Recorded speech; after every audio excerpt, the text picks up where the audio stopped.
دینکم واتممت علیکم نعمتی ورضیت لکم الاسلام دینا فمن اضطر فی مخمصۃ غیر متجانف للإثم فإن اللہ غفور رحیم۔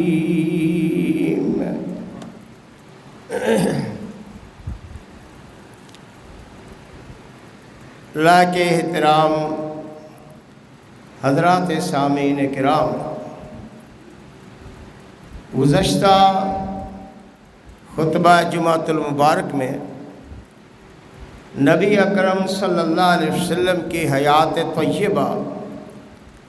اور سیرت مقدسہ کے تناظر میں یہ بات عرض کی گئی تھی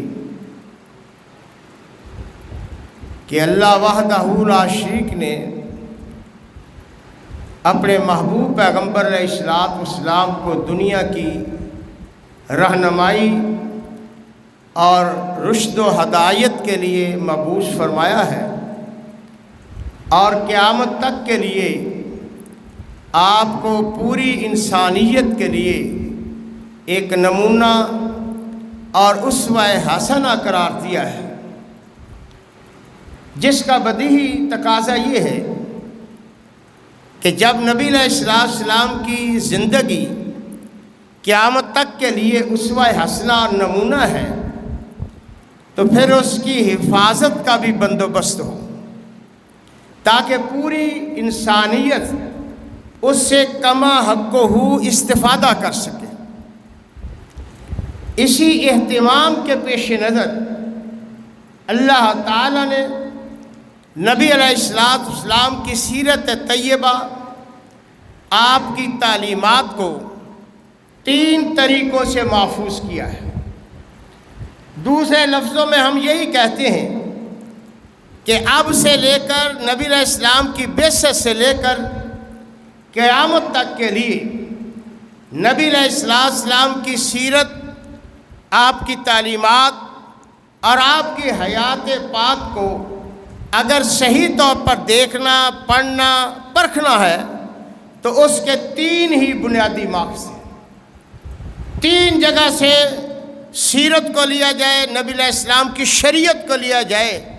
تبھی انسان راہ راست پر چل سکتا ہے اور اس پہ قائم رہ سکتا ہے۔ اور وہ 3 چیزیں، پہلے نمبر پر اللہ کا قرآن، دوسرے نمبر پر اللہ کے رسول صلی اللہ علیہ وسلم کی احادیث مبارکہ، اور تیسرے نمبر پر حضرات صحابہ کرام رضوان اللہ مجمعین۔ یہ بنیادی ماخذ ہیں، جو ان سے ہٹ کر سیرت کو لے یا شریعت کو لے وہ آدمی کبھی بھی اپنے آپ کو باضمانت یا باحفاظت منزل مقصود تک نہیں پہنچا سکتا۔ اسی طرح سیرت کا ایک پہلو یہ بھی قابل توجہ ہے کہ اللہ وحدہ لا شریک نے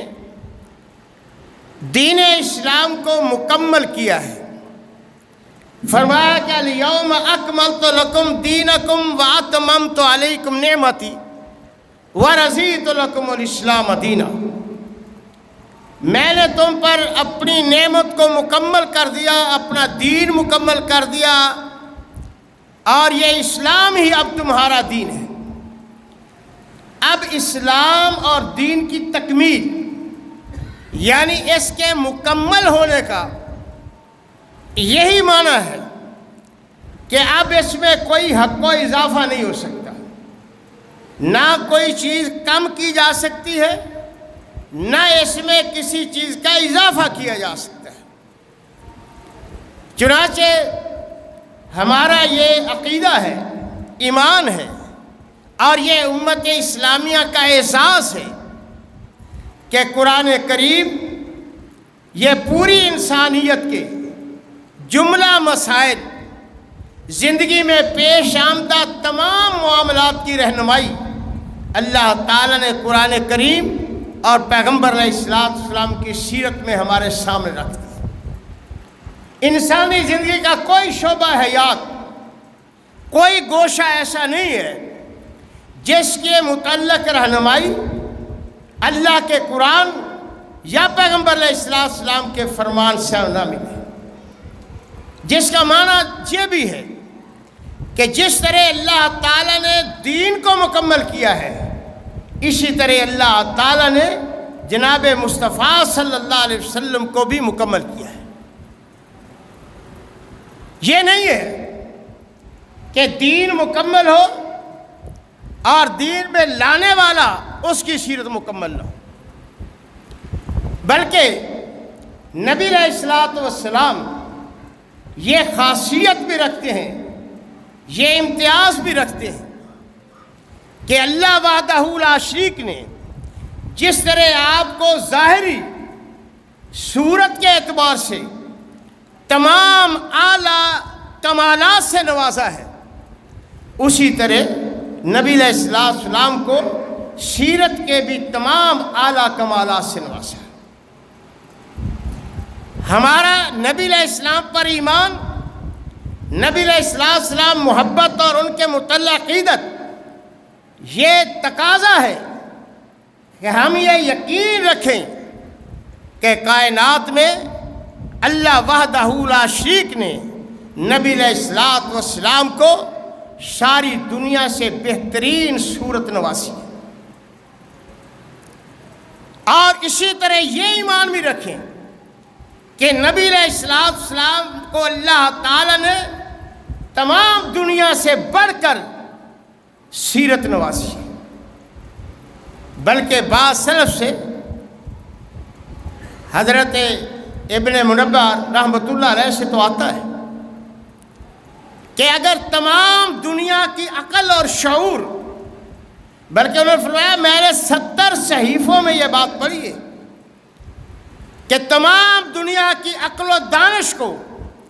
ایک طرف رکھ دیا جائے اور جناب مصطفیٰ صلی اللہ علیہ وسلم کی عقل و دانش کو ایک طرف رکھ دیا جائے تو نبی علیہ السلام کی عقل و دانش کا پلڑا بھاری نکلے گا۔ یعنی یہ اعلیٰ کمال اللہ تعالیٰ نے جسمانی طور پر، روحانی طور پر، جسمانی صلاحیتوں کے اعتبار سے بھی نوازا اور سیرت کے اعتبار سے بھی نبی علیہ السلام کو اعلیٰ کمالات سے نوازا ہے۔ یہی وجہ ہے کہ حضرات صحابہ کرام رضوان اللہ مجمعین آپ کی صورت، آپ کا حلیہ مبارک بیان کرتے ہوئے فرماتے، حضرت ابو ہریرہ رضی اللہ تعالیٰ عنہ فرماتے ہیں کأن الشمس تجری فی وجہہ، نبی علیہ السلام کا رخ انور اس قدر روشن اور منور تھا گویا کہ سورج آپ کے چہرے کو جلپ دے رہا ہے، سورج بھی آپ کے چہرے سے روشنی لے رہا ہے، اس قدر منور تھا۔ کان یتلألأ وجہہ کتلألؤ القمر، حضور علیہ السلام کا چہرہ، آپ کا رخ انور اس قدر منور روشن جس طرح 14ویں رات کا چاند ہوتا ہے۔ یہ حلیہ ظاہری صورت افضل البشر ہونے کے ساتھ ساتھ احسن البشر بھی نبی علیہ السلام تھے۔ حضرت حسان رضی اللہ تعالیٰ عنہ نے آپ کی نعت پاک میں آپ کی تعریف کرتے ہوئے یہی بات عرض کی تھی کہ اللہ کے حبیب صلی اللہ علیہ وسلم خلقت مبرأ من کل عیب کأنک خلقت کما تشاء، حضور آپ تو اس طرح ہیں کہ گویا کہ اللہ تعالیٰ نے آپ سے پوچھ کر آپ کو تشکیل دیا ہے، جیسے آپ کی مرضی اسی طرح اللہ تعالیٰ نے آپ کی بناوٹ فرمائی ہے۔ یہ انتہا ہے نبی علیہ السلام کے حسن و جمال کی کہ سارے انبیاء، ساری دنیا ایک طرف ہو، نبی علیہ السلام کا حسن و جمال اتم اور کامل ہے۔ اسی طرح نبی علیہ السلام کی سیرت بھی ہے۔ حضور علیہ السلام کے متعلق حضرت عائشہ رضی اللہ تعالی عنہ انہوں نے فرمایا کہ کان خلقہ القرآن، آپ قرآن نہیں پڑھتے، اللہ تعالیٰ فرماتے انک لعلی خلق عظیم، انک لعلی خلق عظیم، کہ حضور علیہ الصلوۃ والسلام کو اللہ تعالیٰ نے اخلاق کے اعلیٰ مقام سے نوازا ہے، اور خود نبی اکرم صلی اللہ علیہ وسلم نے ارشاد فرمایا ہے انما بعثت لأتمم مکارم الاخلاق، اللہ نے مجھے مبعوث ہی اس لیے بھیجا ہے، مجھے مبعوث ہی اس لیے کیا ہے، بھیجا ہی اس لیے ہے لأتمم مکارم الاخلاق، کہ میں اخلاق اور سیرت کے ہر پہلو کو مکمل کر کے دوں، کوئی دنیا کے اخلاقیات کسی قسم کی کمی باقی نہ رہے، میں خود بھی اس کا مظہر بنوں اور میری تعلیمات بھی اعلیٰ اخلاق کی انتہائی اعلیٰ درجے کی تعلیم دی۔ بلکہ نبی علیہ السلام نے تو ارشاد فرمایا ہے کہ ادبنی ربی فاحسن تادیبی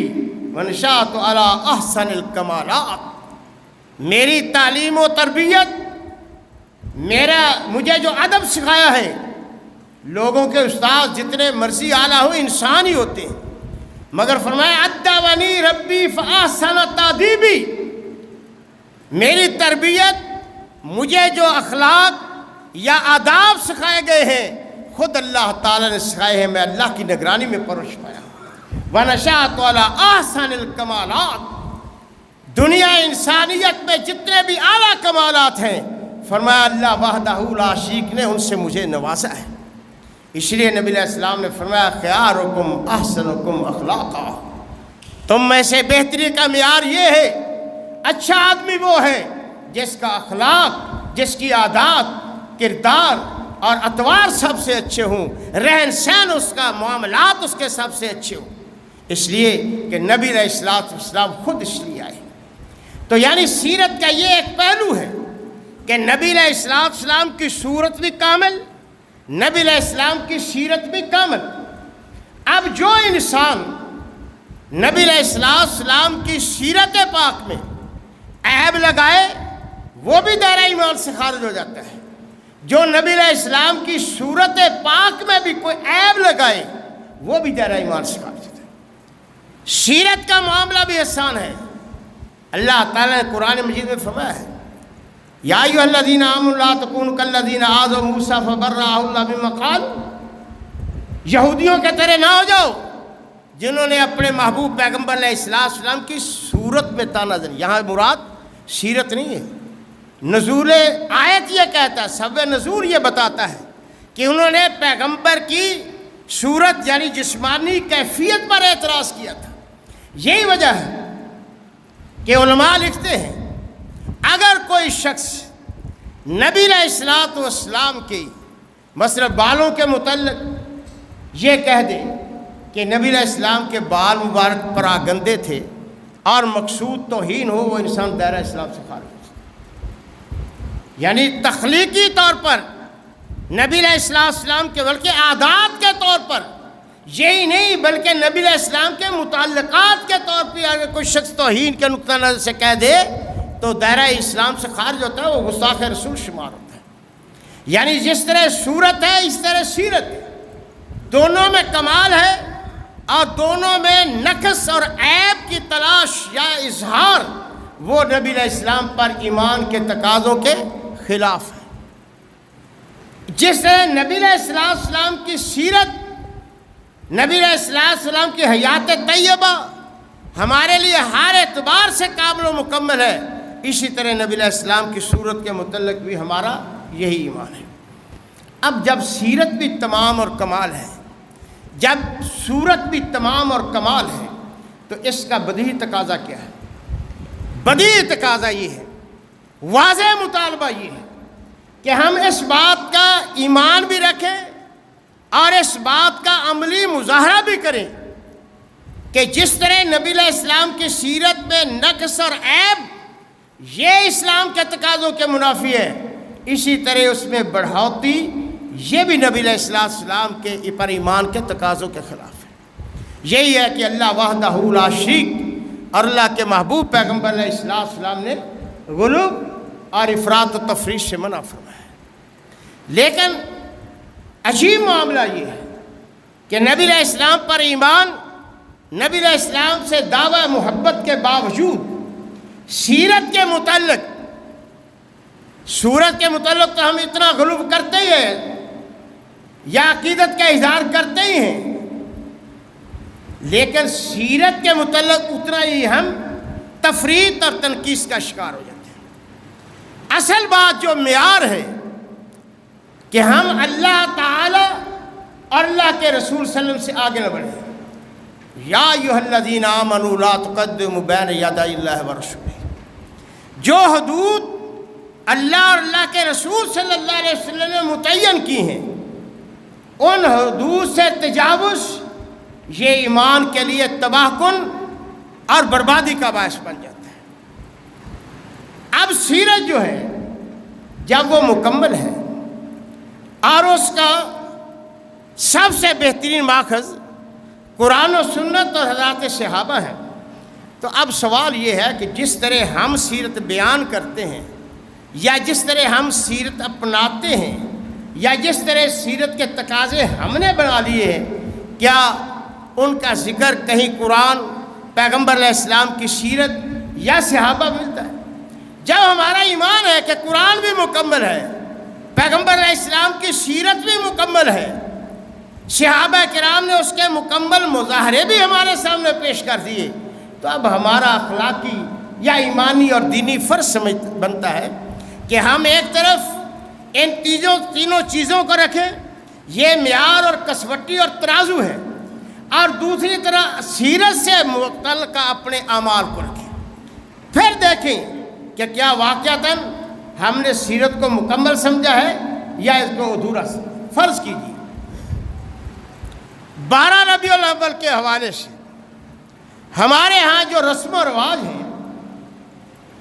ان کو اگر ہم قرآن و سنت اور صحابہ کے تعامل کے آئینہ میں دیکھیں تو صورتحال بڑی مختلف نظر آتی ہے۔ پہلی بات تو یہ ہے کہ جو حضرات عقیدت اور محبت کے نام پر ان افعال کا مظاہرہ یا ارتکاب کرتے ہیں، وہ دوسرے لوگوں کو طعنہ دیتے ہوئے گستاخ بھی تک بھی کہتے ہیں، اور یہ پروپیگنڈا بھی کیا جاتا ہے کہ دیکھیے آج سارا جہان خوشیاں منا رہا ہے، صرف نعوذ باللہ ابلیس خوشی نہیں منا رہا۔ ان الفاظ کی قباحت و شناعت سے قطع نظر ہم کہتے ہیں چلیے ٹھیک ہے، لیکن یہ بھی ذرا غور کریں کہ اگر آج ابلیس خاموش ہے تو کیوں ہے؟ فرض کیجیے آپ کے بقول یہی بات ہے، اس کے سمجھنے کے لیے ذرا ابلیس کا کردار دیکھیے، قرآن و حدیث کی روشنی میں دیکھیے کہ ابلیس کا کردار کیا ہے۔ ابلیس وہی ہے جس نے اللہ کے کہنے کے باوجود حضرت آدم علیہ السلام کو سجدہ نہیں کیا۔ تب اللہ تعالیٰ نے حضرت آدم علیہ السلام سے یہ واضح دو ٹوک کہا تھا کہ یہ تمہارا بھی، تمہاری اولاد کا بھی دشمن ہے، یہ تمہیں جنت سے نکلوا کر رہے گا، دیکھنا اس کے جھانسے میں نہ آنا۔ اور اس نے خود بھی یہ بات کہی تھی کہ تو نے اللہ مجھے راندہ درگاہ تو قرار دے دیا ہے، لیکن اب ذرا مجھے بیلت دے، پھر دیکھیے کہ میں اس کو اور اس کی اولاد کو گمراہ کرنے کی کیسی کوشش کرتا ہوں۔ یہ دشمنی ہے، ازل سے ابد تک ابلیس اور انسانیت کے درمیان ایک دشمنی ہے۔ اب اس نے کیا کیا؟ ذرا غور کریں کہ دشمنی کیسے کمائی۔ آدم علیہ السلام سے گفتگو کرتے ہوئے وقاسمہما، یقین دلایا، قسمیں اٹھا کر بڑی پر اعتماد گفتگو کی کہ میں تمہارا خیر خواہ ہوں، اور یہ بھی کہا کہ حل ادلک علی شجرۃ، میں آپ کو اس درخت کا ایک نسخہ بتاتا ہوں جس سے کیا ہوگا، تم جنت میں ہمیشہ رہو گے۔ آدم علیہ السلام اس جھانسے میں آ گئے، غلط فہمی میں آ گئے کہ یار جنت کی ہمیشگی مل جائے اور کیا چاہیے، یہ میرا خیر کا ہے، قسمیں اٹھا کر کہہ رہا ہے، بڑا بظاہر میرا اصلاح پسند اور ناسے لگتا ہے، درخت کھا لیا، جس کے نتیجے میں حضرت آدم علیہ السلام جنت سے نکالے گئے۔ اب سوال یہ ہے، کیا ابلیس نہیں چاہتا تھا کہ میں جنت میں رہوں؟ نافرمانی کے باوجود، اللہ کے حکم کی تعمیل نہ کرنے کے باوجود ابلیس جنت میں تھا، نہیں نکالا اللہ تعالیٰ نے۔ آدم علیہ السلام کو بہکایا تو تب نکالا۔ اب دیکھیے یہاں پہلے جرم کی نوعیت کا اندازہ لگا، خود نافرمانی کی، اللہ نے جنت سے نہیں نکالا۔ جب دوسرے کو نافرمانی پہ اکسایا اور نافرمانی کروا دی، فرمایا آپ نکلتے چلو، تم بھی چلو اور آدم بھی چلے۔ اس کا مطلب یہ ہے کہ اللہ کی نگاہ میں ابلیس کا یہ جرم کہیں زیادہ تھا کہ تم نے میری نافرمانی کی، اب تم نے آدم کو میری نافرمانی پہ اکسایا، نکلو دونوں جاؤ۔ اور یہ کھیل جو ہے نا اپنی دشمنی کا، اب جنت میں نہیں چلے گا، اب جاؤ دنیا میں یہ کھیل کھولو، ایک دوسرے سے دشمنی کماؤ، جو بچ گیا بچ گیا، جو شکار ہو گیا سو شکار ہو گیا، دونوں کو جنت سے نکال دیا۔ اب سوال یہی ہے کہ ابلیس نہیں چاہتا تھا کہ میں جنت میں رہوں، اس نے آدم علیہ السلام کو دانا کھلانے کے لیے بہکایا، آدم علیہ السلام لالچ میں آ گئے، شاید اس طرح توجہ نہیں کی کہ آدم تم تو دانا کھا رہے ہو، یہ ابلیس کیوں نہیں کھا رہا؟ اسے جنت میں رہنے کی ضرورت نہیں ہے، اس نے رب سے کوئی اسٹامپ لکھایا ہوا کہ جنت میں رہے گا، یہ کیوں نہیں؟ یہی وہ نقطہ ہے جو ہمارے سوچنے کا، ان لوگوں کے لیے، ہماری سب کے لیے روشن۔ ابلیس کا طریقہ واردات یہ ہے کہ زین لہم الشیطان اعمالہم،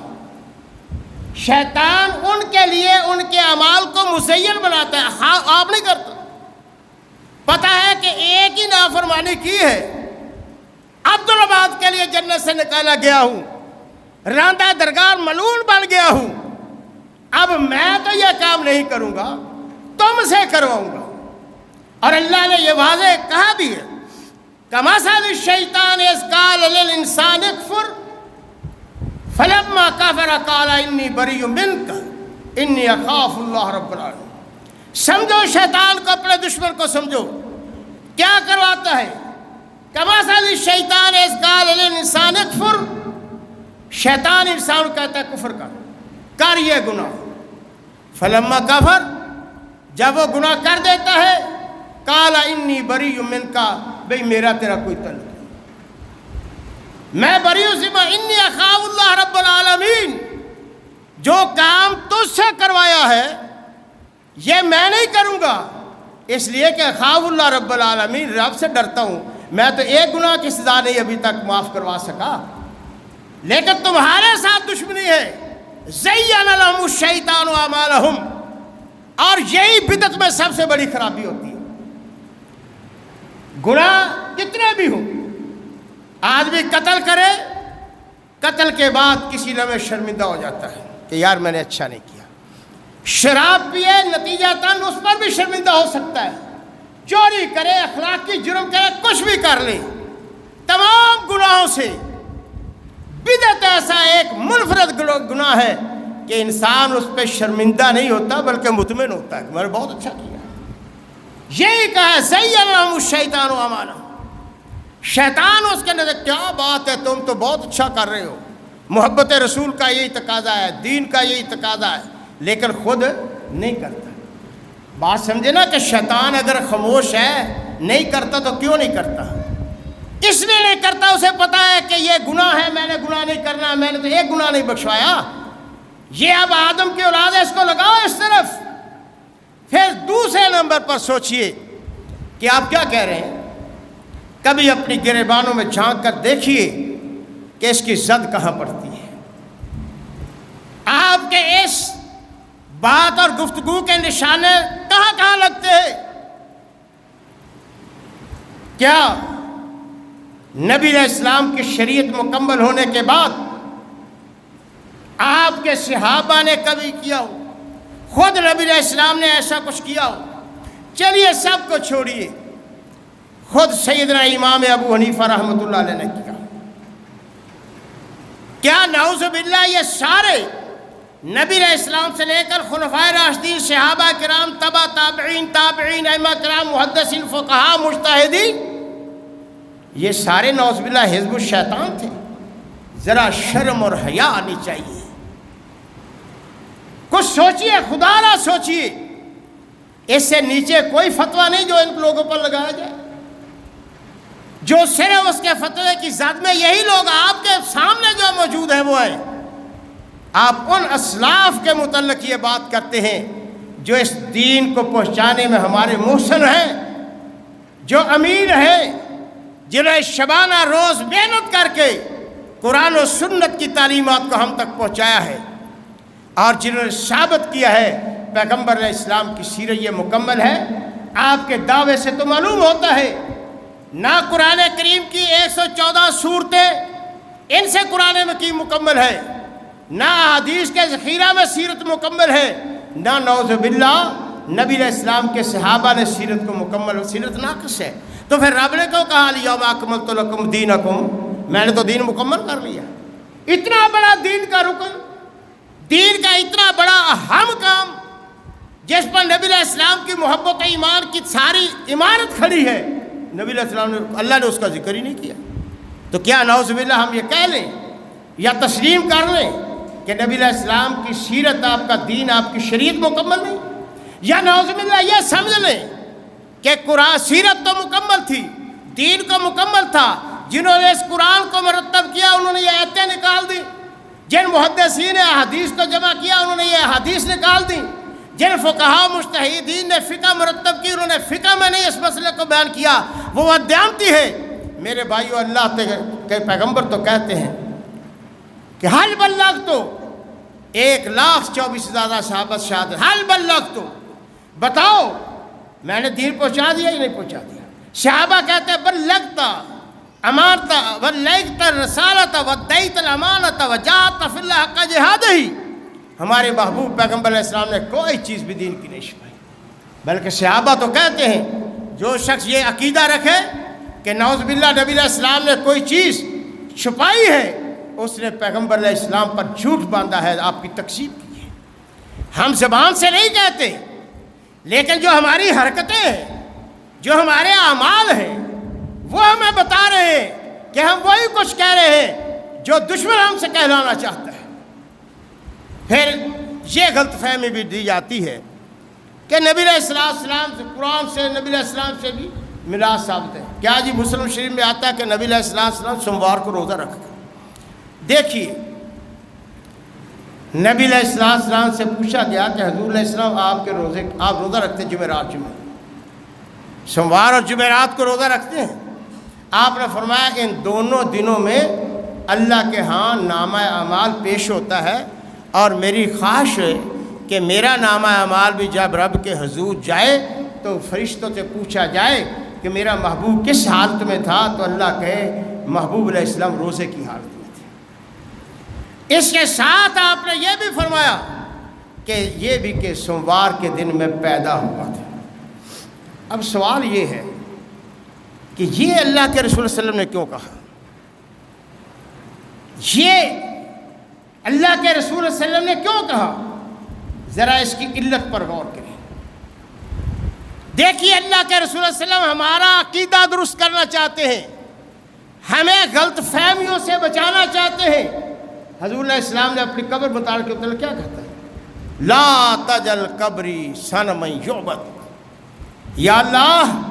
میری قبر کو ایسے نہ بنا دینا کہ یہاں میلے ٹھلے لگے، عرس منایا جائے اور لوگ سجدہ کریں، عبادت گاہ بنا لے میری قبر کو.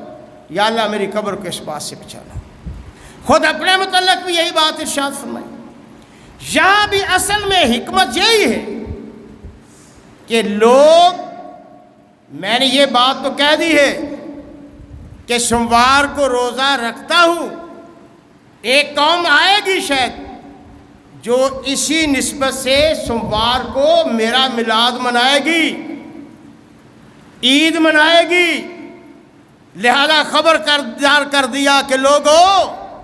اگر میں اپنی ولادت کے دن روزہ رکھا ہے تو عید کے طور پر نہیں، کیونکہ اسلام میں عید اور روزہ جمع نہیں ہو سکتا. جائیے کسی مفتی سے، کسی فقیہ سے پوچھیے، کسی عام مولوی سے پوچھ لیجئے کہ عید والے دن روزہ کون رکھتا ہے؟ عید والے دن روزہ کون رکھتا ہے؟ شیطان رکھتا ہے۔ عید اور روزہ اکٹھا نہیں ہو سکتے۔ اس کا منطقی نتیجہ تو یہ نکلتا ہے کہ اصل میلاد جو مروجہ طریقے سے منائی جا رہی ہے وہ مناتا ہی ابلیس ہے، کہ وہی روزہ رکھتا ہے، وہی اس بدعت کو جاری کروانے والا اور عمل کرنے والا ہے۔ پھر یہ بھی سوچنا چاہیے کہ جس حدیث کی بنیاد یہ میلاد ثابت کیا جاتا ہے اس میں میلاد ثابت نہیں ہوتی کہ آپ نبی علیہ السلام نے یہ میلاد منانے کے لیے رکھا، بلکہ اصل مسئلہ سے یہ ثابت ہوتا ہے کہ انسان اپنے یوم ولادت پر روزہ رکھے، زیادہ سے زیادہ اس بات کا استحباب اور سنیت ثابت ہوتی ہے۔ مگر یہ چیز کہ وہ 12 ربیع الاول ہے، اگر سوموار کو روزہ منائے تو مشکل پیدا ہو جاتی ہے دوستوں کو، کہ بعض مورخین کے مطابق اگر 12 ولادت ہے تو سوموار نہیں بنتی، اگر سوموار ولادت ہے تو پھر 12 نہیں بنتی، کیونکہ 12 تقویم کے اعتبار سے یہ سوموار کو نہیں آتی، سوموار کو تقویم اسلامی کے مطابق 9 تاریخ آتی ہے، لہذا یہ تطابق ہی نہیں رہتا۔ اور پھر